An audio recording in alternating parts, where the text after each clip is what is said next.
我现在来介绍一下我们那个 Ruth 策展人，也是一位艺术家，他的整个经历，还有他这次讲这个演讲的一个大致的一个内容啊。那我简短一点，因为我觉得时间很宝贵，多让他来谈一下。那么 Ruth 小姐呢，她是一位艺术家，然后她的工作是在澳洲的那个昆士兰美术馆里头，协助一些很重要的一些策展的工作。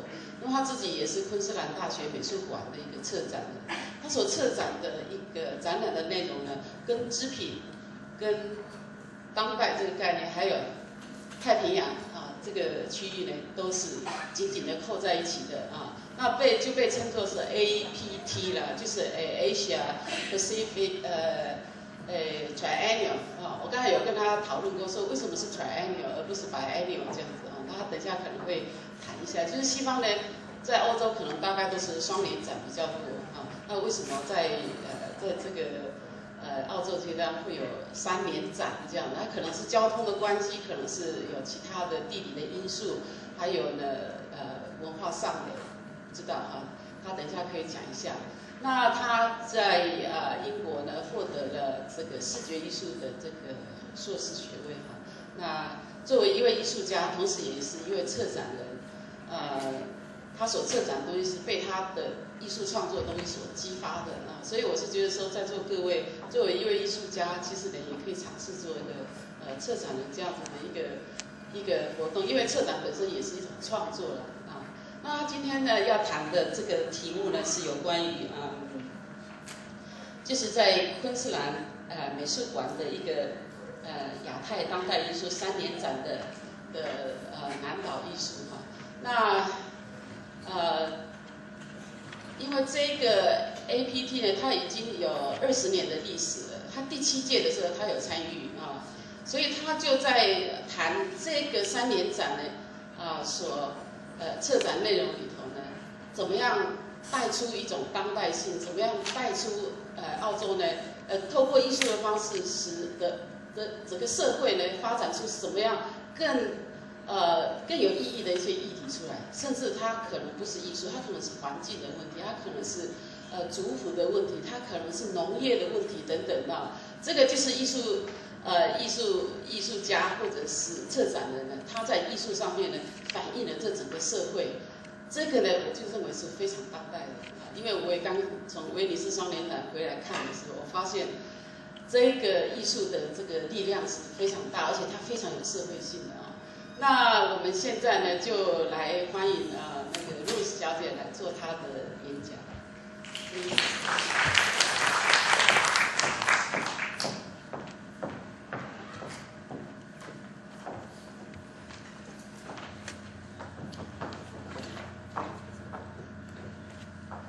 Okay. I'd like to thank the Sheau-shei Museum of Fine Arts for inviting me here today, particularly Chen, for your very good care of us. Also, I'd like to acknowledge the people on whose land we meet here today and express my respect for your culture. I'd also like to acknowledge my colleagues at the Queensland Art Gallery, Gallery of Modern Art, and all those who've contributed to the project, the APT project, over the past 20 years. We have Susan Cochrane here in the audience with us today, who was one of the very early co-curators of the Pacific representation within the exhibition. And it's a great honour to be here today speaking about the fabulous project, which has always been the result of many people's creative and hard work. To begin with, I'd just like to give you a little bit of a sense of the APT, really to set the stage. The Asia-Pacific Triennial of Contemporary Art, fondly known to those in the gallery and locally as the APT, is the Queensland Art Gallery's signature exhibition project. Begun in 1993, the Triennial brings together contemporary art from Asia, the Pacific and Australia. As an exhibition, it's grown to have an incredibly strong local as well as national profile. And the last exhibition opened in December 2012, closing in April 2013, was visited by 575,000 people. One of the founding objectives of the series was to create bridges.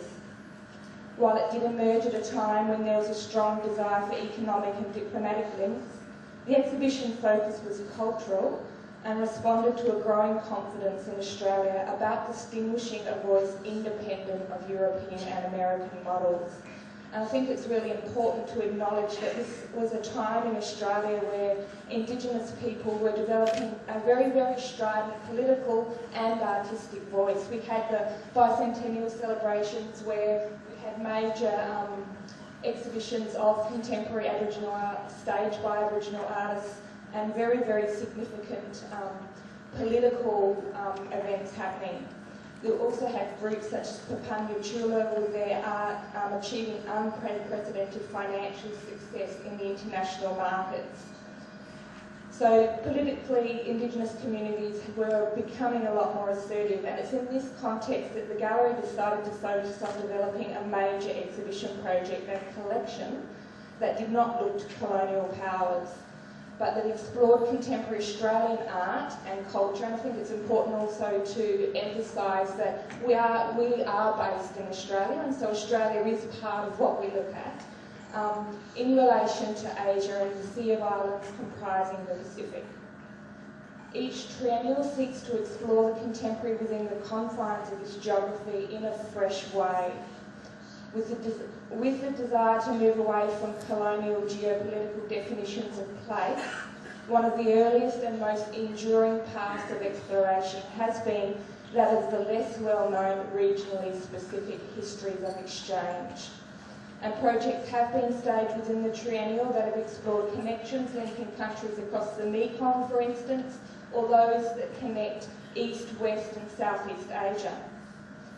It's important to say that the triennial has never consciously engaged with the term Austronesia and the history of connections created by Indigenous Austronesian peoples as they migrated across and down through Southeast Asia and Melanesia to the islands comprising current-day Polynesia and Micronesia. And I hope as a result of this conference that's narratively changed. That said, by the very nature of being an exhibition that looks at contemporary art from the Asian Pacific, works from areas with Austronesian cultural ties has been represented in the triennial, and particularly work by Indigenous Pacific artists has played a very, very important and continues to play an extremely important part. Looking at the 20-year history of the project in the context of this symposium, it's interesting to find threads that assert the impact of historical Austronesian migration. And these include connection to place through plants and agriculture, the importance of the body, explorations of performance, the importance of genealogies, and the use of collaboration. There are also substantial differences between particular works from different countries and within different countries. There are different geographies, climates, histories of trade and exchange, as well as impacts of colonialism, missionary activity, urbanisation, global economics and conflict all influence the ways in which cultural and artistic practices develop in different locales. Artists are also individuals with their very own specific life histories and ways of interpreting their emotional and physical worlds. Personal biographies play a strong role in each individual's artistic development, and their works are marked by this. While I've structured this presentation to explore the threads of connection, I've also deliberately included works that place these connections under tension. Works that acknowledge that there are also new exchanges and connections interwoven with the historical. That the culture of those early Austronesian travellers was not static, has not been static. That it influences and has been influenced by time, place and exchange. And what I hope you will gain by the slides and works that I'll now talk about is a bit of a flavour of the APT project. There is a fairly big focus on the Pacific, and you do need to imagine that this exhibition is staged in concert, looking also at the works of contemporary Asia. So we'll have major works from other parts of Asia and Australia also in the exhibition.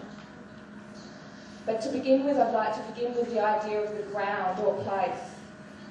The ground, the soil, the earth from which we've sprung and to which we return plays an important role in many works from countries associated with the Austronesian migrations.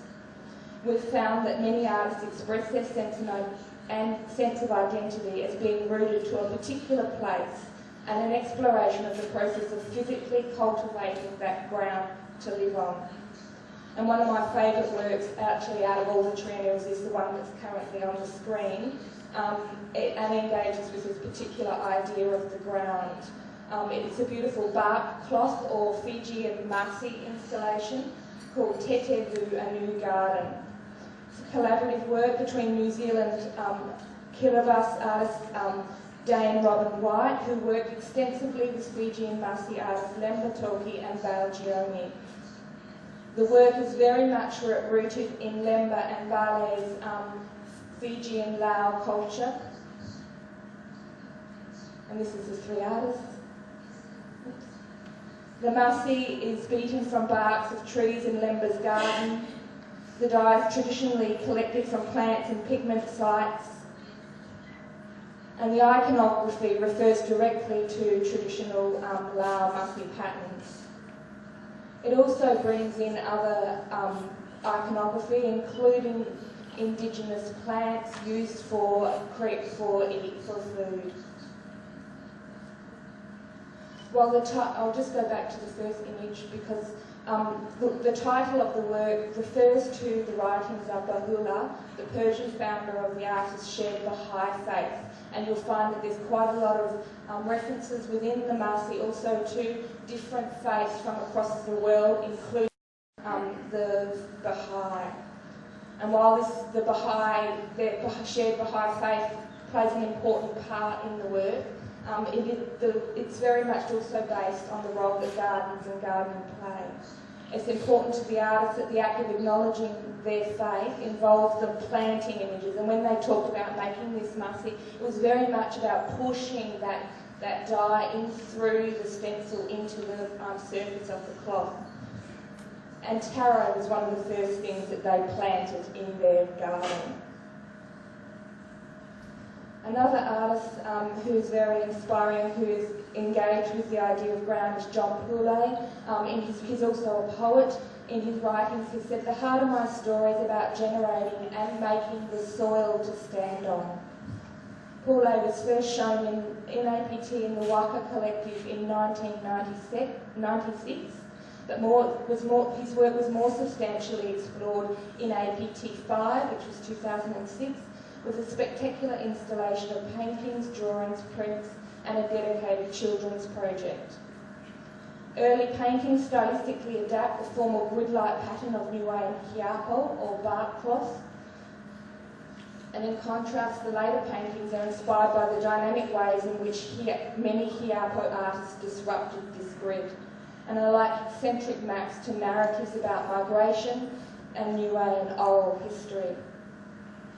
Plants and soil, so powerfully evoked in Poulet's writing, sinuously stream down the image plane, referencing stories of missionaries' wives sowing peonies as they attempted to create a sense of home amid the vines and forests of Niue. The Pacific Textiles project is a project that we staged for APT 5, again with the opening of our new building, the Gallery of Modern Art. It was a project that we decided to do because we needed to engage with the Pacific outside of New Zealand. Prior to that, most of the work, or the early APTs had engaged with work from the broader Pacific, but we really wanted to get out and to look at work, particularly by Indigenous artists, and artists not working so much in an urban context. We also felt that textiles is one of the most important forms of artistic and cultural expression across the region, really needed to be profiled in the context of the APT and what we were trying to do with that exhibition.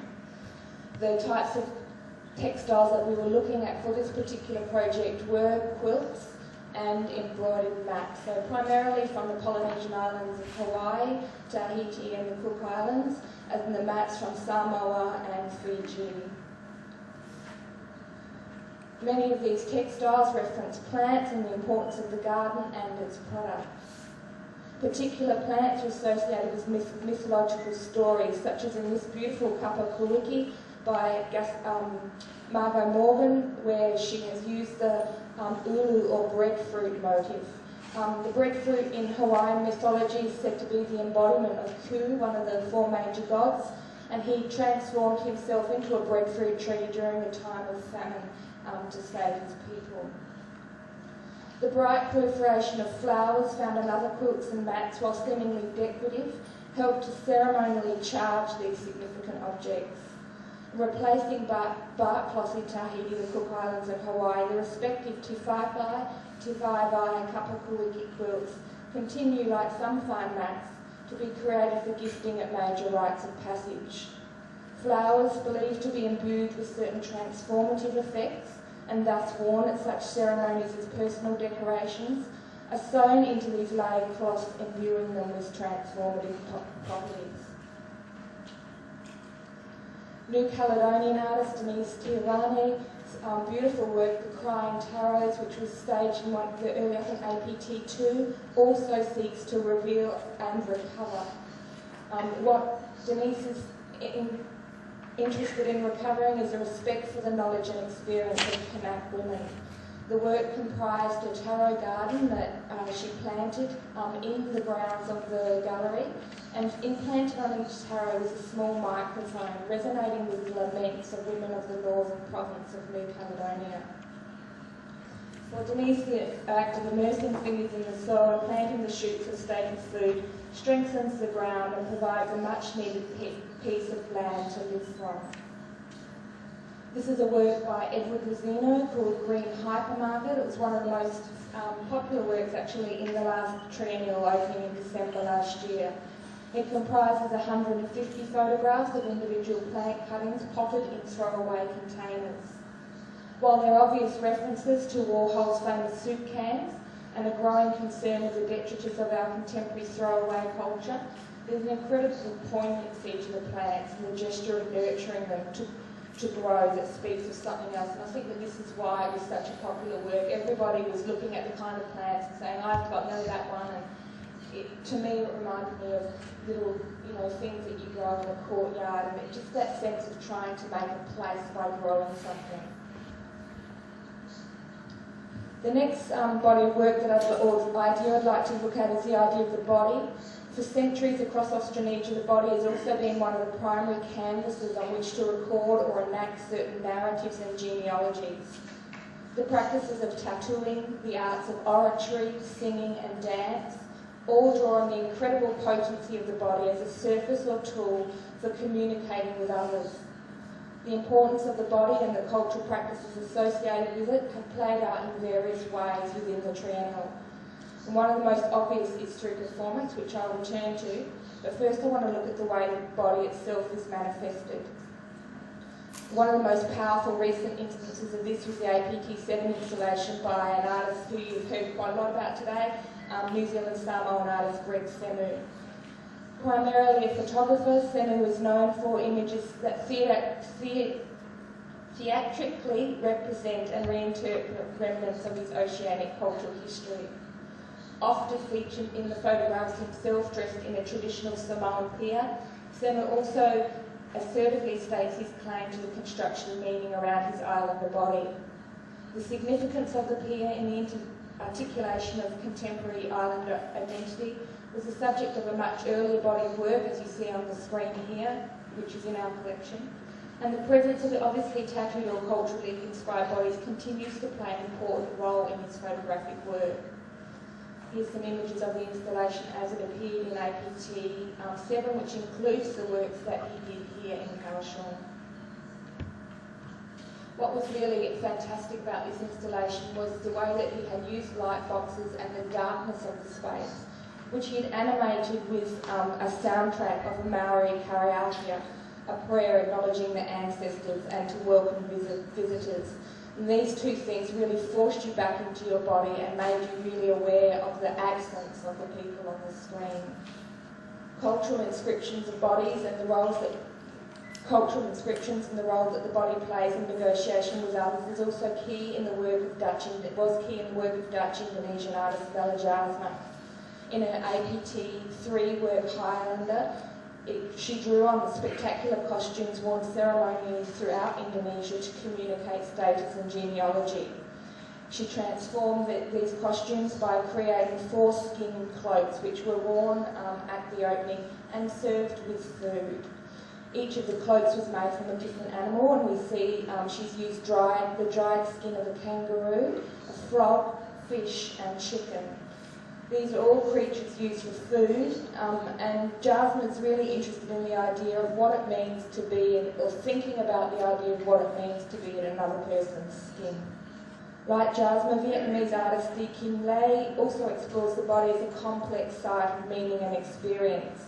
The 2005 work Lotus Land responded to the congenital malformations that occur throughout zones of Vietnam, where the American military spayed Agent Orange between 1955 and 1975. So these are mostly in the rural hill areas. The works were actually made, or the sculptures were made by artists who carved temple figures. And the joined bodies of these twins placed on lotus leaves resemble Hindu and Buddhist deities. They are inspired by the practice in those rural areas of worshipping twins as special spirits with the power to protect and bestow luck. Here, the tragedy of death and the marks of bodily difference are transformed through acts of remembrance and honour. A performance event for the opening of APT4, the Pacifica Divas engage with histories of transgressive performance in the Pacific, elaborating on the formal framework of Fa'aleatu, Samoan comedy, and the existence of Fa'afafine, like a woman. Using body adornment created by Pacific designers as armour, the 5 Fa'afafine Samoan male transsexual divas boldly propelled cross-dressing and transsexuality into a public forum, challenging Polynesian notions of gender identity and sexuality. The heart of the project was the importance of the way particular bodies are inscribed and understood within Polynesian culture. Drawing attention to the use of body adornment and dress to signify woman, the male divas also drew attention to the importance that the body ceremonially plays in our experience of these objects. Performance continues to be one of the most vibrant and important forms of cultural and artistic expression in the region, and the early involvement in the Triennial of curators from not only Australia but Asia and the Pacific ensured that the importance of performance was acknowledged and represented from the very beginning. Since then, performance has manifested in several ways, from performances of individual artists, such as this one by Dadangi Costanto, dynamic collaborations, or curated projects such as this one of Pacific Reggae. Performance events play a key role in exhibition openings, but they're also at the heart of why other larger projects have been developed. For example, the potency and meaning of objects throughout much of the Pacific derives from their activation within a ceremonial setting, and often through performance. In APT7, the latest one, performance objects were installed around the major spirit house installations of the Abalama Kwama artists from PNG, you see in this slide. The artists also travelled to Brisbane to ceremonially open, through performance, their houses. This was incredibly important for them. It was a major part of what they needed to do to give that work to us. We acquired the work, but in their mind it was something also given to us to be the custodians of. It was also important for our artists. The Pacifica Divas, as we've seen, explore the way performance can be used within communities to stage transformations and transgressions. Commissioned for APT3, The Challenge, staged by Michael Tuffery, New Zealand Samoan Cook Islander artist Michelle Tuffery, and New Zealand Fortuna musician Patrice, and I'm going to do this very badly, Ken Kilokothe, draw on continued importance of ritualised performance and spectacle to work through social tensions in contemporary islander communities in New Zealand. Creating a ritualised space with drumming and dancing from Wallace and Fortuna, as well as performance of Samoan and Aboriginal heritage, Tuffery dramatically introduced 2 articulated life-size bulls created from corned beef tins. Bare-chested and tattooed, Tuffery directed the challenges and the event, keeping the energy within the boundaries of the ceremonial space that they had created. A different kind of ritualised space was created in 1993 by Indonesian artist Dadang Kristanto in his APT1 installation. For those who are poor, who are suffering, who are oppressed, who are voiceless, who are powerless, who are burdened, who are victims of violence, who are victims of dupe, who are victims of injustice. Comprising 37 abstracted figures created from bamboo and palm leaf rib, this installation focuses on the role of the victim and the experience of suffering. During the performance, Kristanto meditatively covers his body in white mud before offering rose petals to the audience to distribute around the figures. In doing this, Kristanto offers the audience the opportunity to enter the word, making an act of remembrance and consolation. Michael Karakofar's 1999 installation, Patriot 10 Guitars, references Maori show bands of the 1950s and 60s. This is an image of the works installed, but they were also performed at the opening. The guitars are inlaid with the Maori hua or the shell, making them extremely beautiful, desirable objects for any musician. The work is a nostalgic gesture towards Karakofar's childhood, which he sees as a time when Maori were leaving the country for the city and assimilating. It was a fairly hopeful time where the idea of retaining their identity but putting aside difference was still a high hope, and music was a very big part of this. Culturally specific appropriation of certain instruments and musical genres by islanders was a more substantial focus in 2009 with a project looking at Pacific reggae entitled Roots Beyond the Reef. This project did step outside of the grounds of visual art and brought together musicians from Hawaii, New Zealand, Vanuatu, Papua New Guinea and New Caledonia, and was staged both as an opening performance event as in a discrete space within the exhibition. The incredible resonance of Jamaican reggae culture throughout the Pacific was evident not only in the calibre and diversity of works included, but in the incredible reception that the event and project had amongst the local Brisbane Islander community. And it was an extraordinary opening because we had the opening arts event which had the usual faces there, and then the doors opened and the reggae musicians came on, and suddenly there was over 1,000 islanders in the gallery, and it was just extraordinary. As Maud Page has noted in her essay on this project, the islander musicians such as Miles Melter, who you see now, introduced local rhythms and lyrics that speak of contemporary islander life, society and politics, into an internationally recognised genre. Staying rooted at home, they project their vision into the world. Connections and genealogies. Music, performance and many other forms of artistic expression found across the geographical area over which Austronesian peoples have migrated often have their roots in our society's ongoing expression of cultural beliefs, values and identities. Often these forms are tied to the articulation of significant narratives and genealogies, which enable individuals to establish connections with the past, people and land. Experiences of migration and cultural loss often heighten these narratives, and the desire for connection as well as transforming the ways in which they manifest. And we've seen some of this work by this artist already.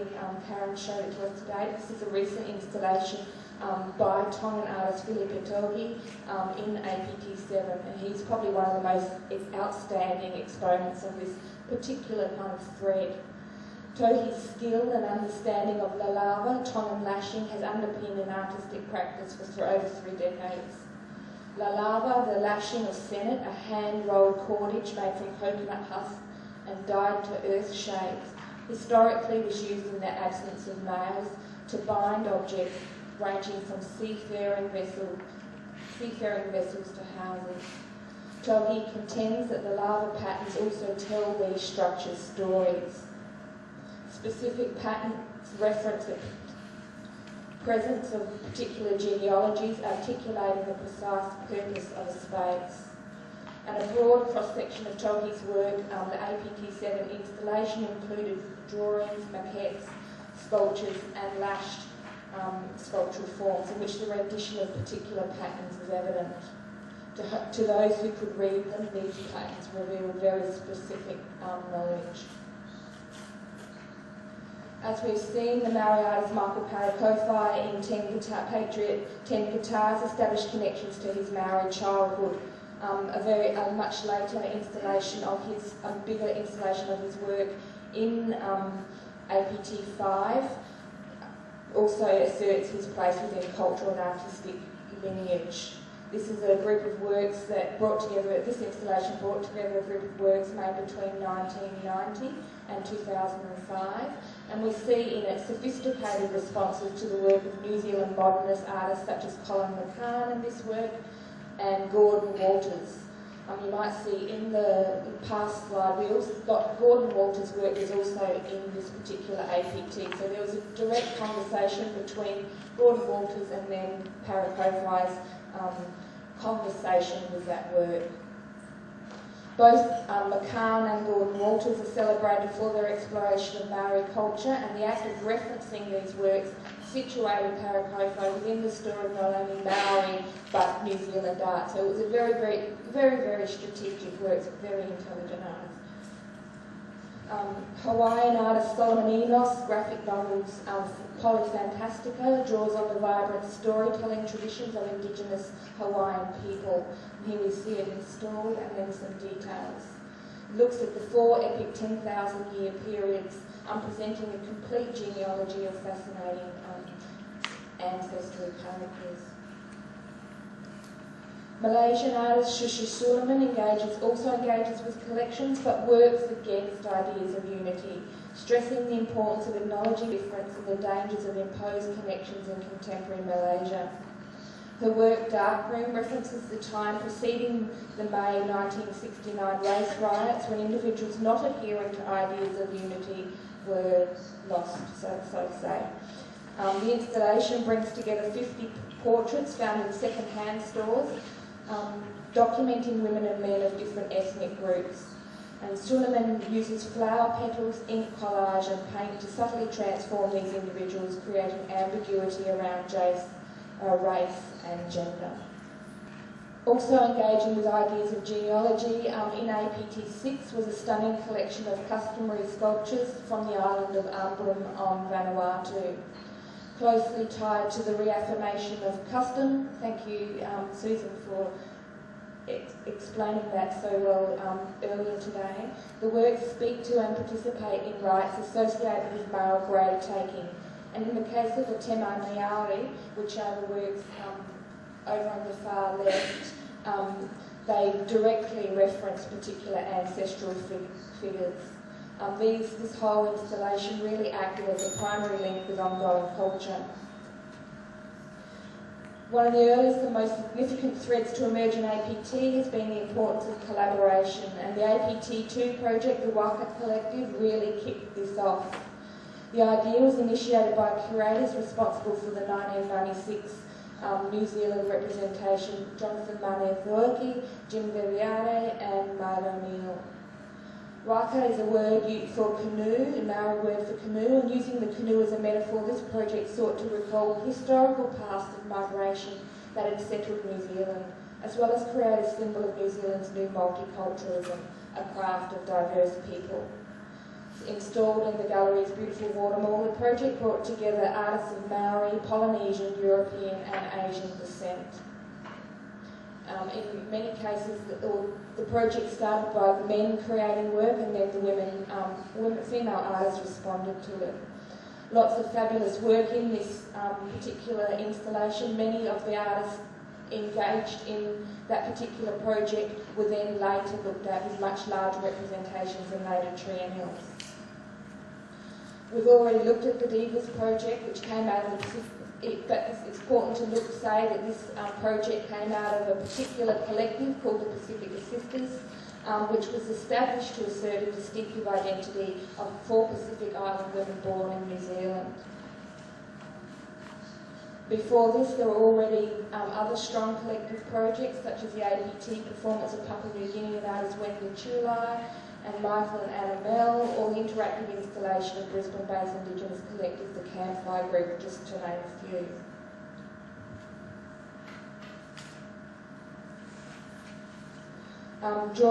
Across Southeast Asia, the presence of collectives is also very strong, particularly those that engage in public art arenas. Drawing on the name for Ruang Space and Rupa Visual Art, Ruang Rupa is a Jakarta-based artist collective established in 2000, which we showed in the latest triennial. This particular collective works with artists, writers, musicians and cultural producers to create projects that socially and culturally engage with the urban environment in which we live.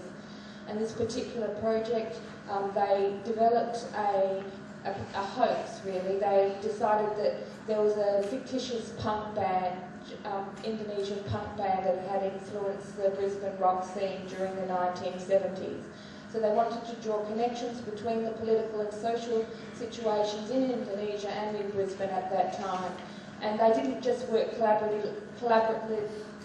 as a group, but they drew in people from outside as well. So all of the paintings and murals that you see all were done by a local Brisbane street artist. They worked with musicians in Indonesia. We engaged with musicians from Brisbane who had been working during the 1970s, and they created a fictional punk band that did covers of this punk band songs at the opening. It's a pretty great project. Returning to the work of the armoury sculptures, the final collaboration, it would be good to recognise are those sustaining many works created by Australian Aboriginal artists and the creation of the two major installations inspired by spirit houses created by Abalam and Quolma men from the East Sepik in the most recent triennial APT7. Within these communities, the collective ownership of particular designs and narratives places individual artists, no matter how distinguished and celebrated, in a very different relationship to their work than artists working outside of these contexts. And these projects, this particular project one, was a really important one for us to work on. We went into the communities twice for quite extended periods of time to engage not only with artists and take them out, but to really meet with community elders to get a real sense of what those works meant in the context in which they were made, and to make sure that the artists, that taking them out of those communities would be okay. Ideas of commitment, of custodianship to not only narrative but to a wider group of people requires individual artists from areas from these village contexts to be very carefully proposed and to pursue innovations and change, particularly where the artist is working with contents or forms considered sacred. Of course, innovations occur and can be spectacular, as in the translation of the body designed by Aboriginal artists such as Timothy Cook from the Tiwi into spectacular works on canvas. The process for this to occur, however, involves a sanction of the community and a negotiation of how much is given and when. Often the collective and customary nature of narratives and forms created by some Indigenous artists from Australia and the Pacific and Asia has resulted in their work being dismissed as traditional and without adequate change by critics of the triennial. Within the gallery, however, these works are considered important, actually essential, and enable us to look at ideas such as the contemporary, as well as what constitutes the Asia-Pacific in a really critical way. Tracking through these Austronesian threads, we can see that the story of APT is one of both dissonance and connection. And I'd like to finish with a reading from the great Samoan writer Albert Wendt that reminds us that there's really no other way to understand particularly the oceanic region. Oceania deserves more than attempt at mundane fact. Only the imagination in free flight can hope, if not to contain her, to grasp some of her shape, plumage and pain. I will not pretend that I know her in all her manifestations. No one ever did. No one does. No one ever will, because whenever we think we've captured her, she's already assumed new guises. The love affair is endless. Even her vital statistics will change endlessly. In the final instance, our countries, cultures, nations, planets are what we imagine them to be. One human being's reality is another fiction. Perhaps we ourselves exist only in each other's dreams. Thank you.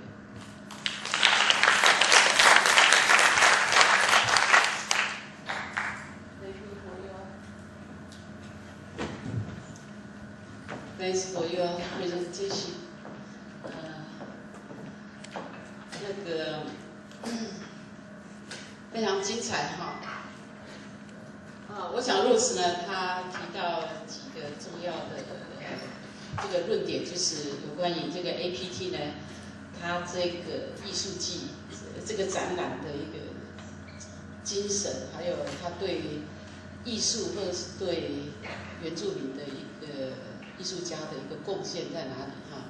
他提出怎么样的一种研究的一种方式跟对话的机会啊？那这个是他刚才演讲里头蛮重要的。那第二个就是说，原住民艺术家呢，就是从这个波利尼西亚也好啦，或者是这个美拉尼西亚，或是密克罗尼西亚，甚至亚洲、澳洲这样子哈，整个太平洋区，这些原住民艺术家对那个 APT 的贡献是什么啊？它使得这个展览呢一直在思考什么叫现代，这当代性啊 ，contemporary 这样子，或者说呢，再重新来定义什么叫艺术，重新来思考什么叫做当代艺术这样子。所以呢，刚才我们看到尤其呢他在影片上面所这个给我们看到这些，其实呢，我们也都知道这已经非常当代。可是他们，我想学术界呢，当然就非常的严谨的在思考这个问题非常感谢那么精彩的演讲。我们因为刚才美术馆说这个时间拖太久了，所以不要问问题了，等一下你们自己私底下去问了我们给他鼓掌，对，非常。